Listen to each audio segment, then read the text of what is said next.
Hi, guys. I'm probably a little bit different from some of you all in the fact that I'm not a teacher.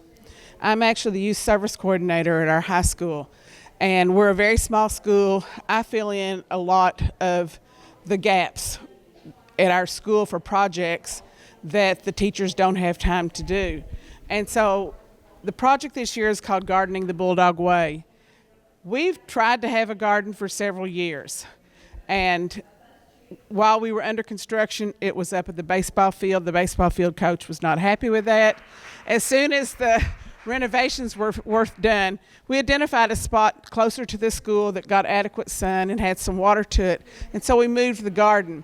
The biggest problem has been our gardens have not really been sustainable or have succeeded because once summer comes, people just disappear and nobody takes care of the garden.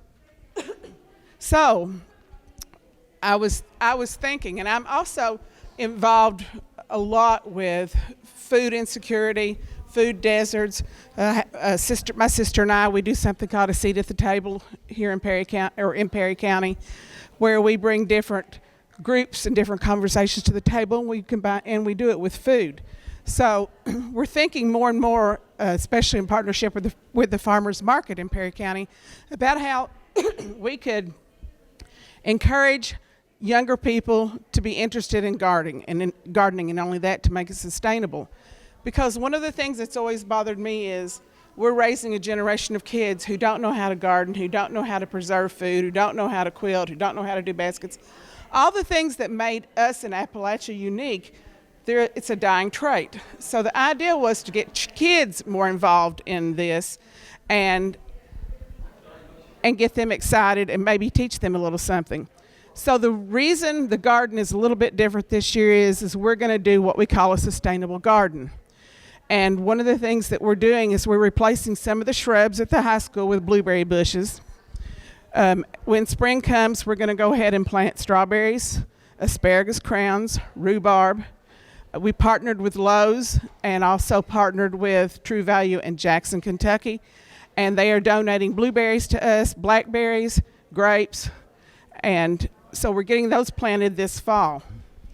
Part of our money is also going to be spent on tools and things because sadly enough, a lot of the things that we had purchased with earlier gardening grants have disappeared off the property. So a lot of our energy has gone into finding a place that we can actually store our tools, store our tiller, and keep them locked up so that they don't disappear. This fall, we're also going to be planting a fall garden. And so the fall garden will have such things we can do.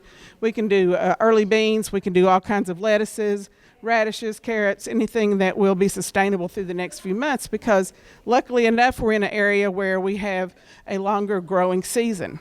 And this will be also sustained by doing what's called a low hoop house too.